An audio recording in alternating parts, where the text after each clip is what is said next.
Star Citizen Alpha 3.12.0 is now out to everyone on the PTU, and there isn't an NDA or embargo on that patch, so we can talk about what's new and what's changed that's relevant to you in a relatively compressed sort of video this time, with the live build being pretty soon. It's going to be before Christmas, that live build, so expect it within the next 2 weeks.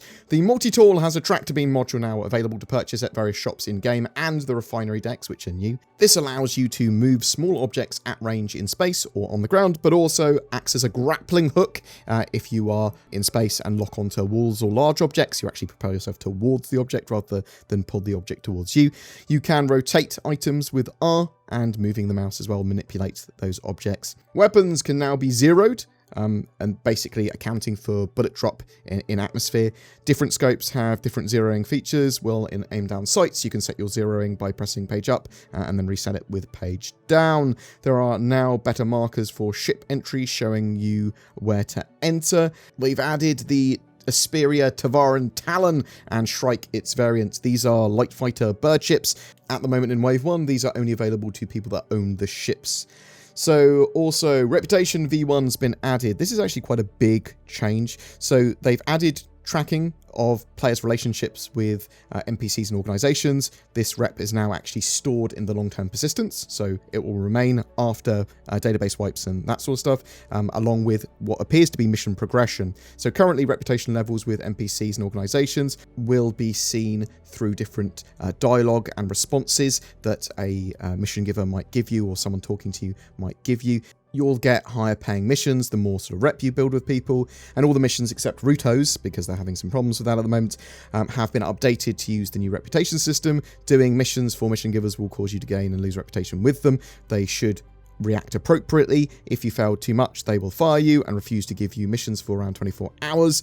The amount needed to fail is currently hyper generous. They will adjust that in the future. Bounty and assassination missions have been updated. There are 3 organizations and a parent bounty hunter guild that give these missions. You'll build rep with any of those sort of child sort of orgs and the bounty hunter guild at the same time, and you'll occasionally be given certification missions to do, which will unlock higher paying missions. They can also give you bonuses too if you've got high rep with them. Assassination missions have the same sort of treatment, but there's only one organization for them, run by Vaughn. You can grab an AO3 small caliber sniper rifle and an FS9 LMG at Scutters in Grimhex. Those new FPS weapons are there. They've removed the landing splines at Area 18 Spaceport and Lorville as well, and updated the restricted flight areas around those spaceports. Refineries are added in this as well. We've got areas at space stations where you can now sell unrefined materials and refine materials and sell them. So you can use the kiosks there to make a refining job with your mined goods and then pick it up once it's done. Different stations have different proficiencies and can give you greater or less yields based on those proficiencies on any particular resource in question. There is time and cost associated with refining and different refining processes you can choose, and these processes and these jobs will continue while you're offline. You'll get a notification when the order is complete. In addition to stations with refineries, Levski will also buy unrefined materials. Gas clouds are now in. Some space stations feature these new areas of interest. So planetary updates have been made as well, so planetary details and assets have been updated for various locations such as Hurston, Microtech, Selen, Daymar, Waller, and Lyria at this stage. There are new assets and biome packs. They've updated geology to the new organic shaders. Basically, these locations look better. They are re-adding the acidic biome for Hurston and Ariel, and the glossy and icy surfaces of Lyria and Yella, and I think Yella's getting the full treatment later. Elevator panels have been updated with the interactive screens that they're supposed to have. The mining UI has been updated, showing you much more at a glance from your mining consumables, minables and volatiles that you've got in your cargo bay. The flight UI is all easy to see. There's been a rebalance which is ongoing on minables, mining lasers and mining consumables. These changes will increase the potential for finding valuable materials and make mining more profitable at lower ends, while also providing more high-end multiplayer opportunities for multi-crew mining ships or combined powers of multiple ships working together. Minables now provide a higher maximum percentage of materials. Some minables now have valuable materials in them that they didn't previously have. There's been tweaks to the resistance and actually how you mine some of these minables as well, so some of these are going to be easier. And as refining's now in, some of these materials are more valuable than others, and it's changed a bit because you can refine them down into other things. Mining lasers have seen wide sweeping changes to power outputs, instability, resistance, shatter, charge rates, optimal charge window, and overcharge rates. The amount of consumable slots has been increased for most mining lasers as well. With a rework to both minables and mining lasers in mind, all consumables will now have 5 charges. Consumables have all been rebalanced. There are wheeled vehicles and aiming changes here as well, bringing sort of wheeled vehicles more in line with the way ships move and look around. The rock mining arm will now follow the V-joy indication in manual gimbal mode, and you can press G to swap that around. If you don't like any of the sort of like new changes to the way things move, there are ways of switching back to them. Like you can, if you're in a vehicle and you're like, I hate the way this moves now, you can press Z to go back into sort of look around mode in the sort of more traditional way. There are more updates to countermeasures as well ahead of the full rework in 2021. Missiles will try to resist countermeasures, and firing off more countermeasures will help with that. Flares have been renamed to lures, and you can fire these by tapping H, which will fire off a set of 3 by default. Boom, boom, boom, boom, boom. You can change the amount that are actually sent off at once by pressing right Alt and H to increase that, or left Alt and H to decrease that, and you can hold H down to fire off loads. There's a bit of a economy rebalance, obviously, with the refined and unrefined materials, but also missiles and countermeasures are now factored in appropriately to rearming, refueling, repair, and insurance costs. The 100 series of ships is now available to purchase in-game. The distortion weapons have had a temporary rebalance, but they're going to look at that again later.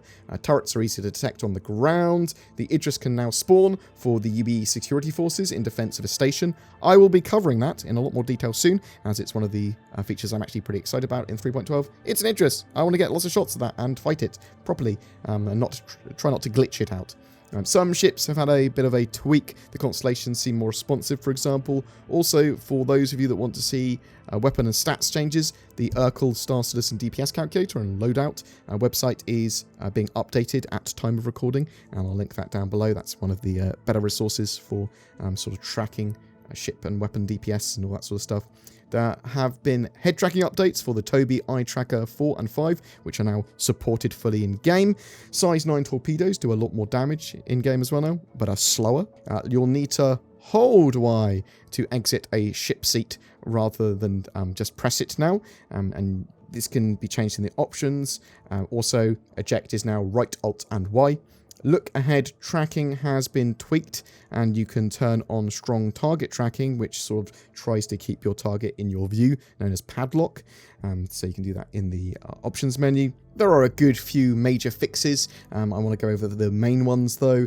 How have they addressed the fuel issues with the Mercury Star Runner and Nomad? Well, they've increased the fuel tanks of that significantly, and also the Mercury Star Runner has now had its hull HP reduced, it seems.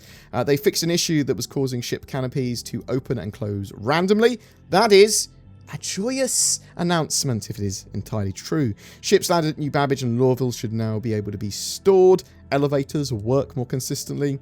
They fixed players sometimes being able to not see party members, basically. Not see the sort of markers for party members anyway.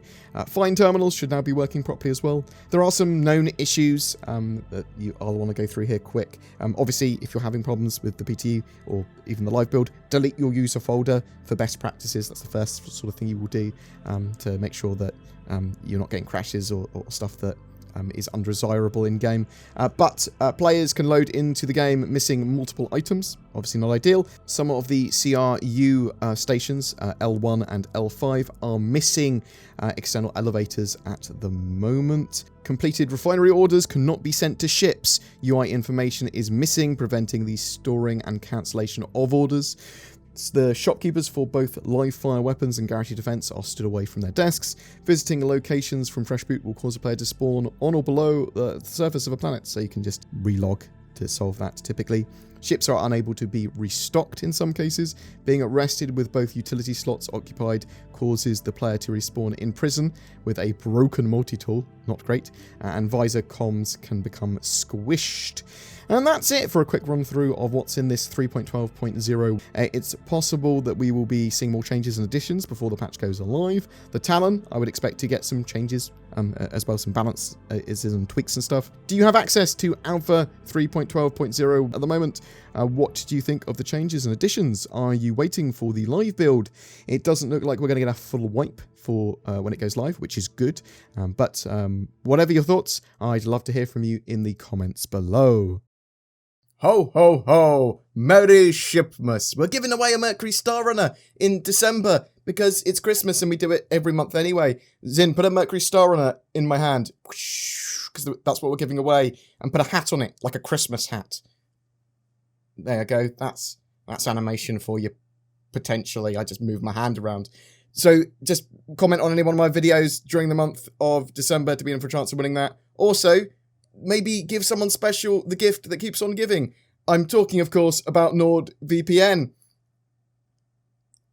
Links below.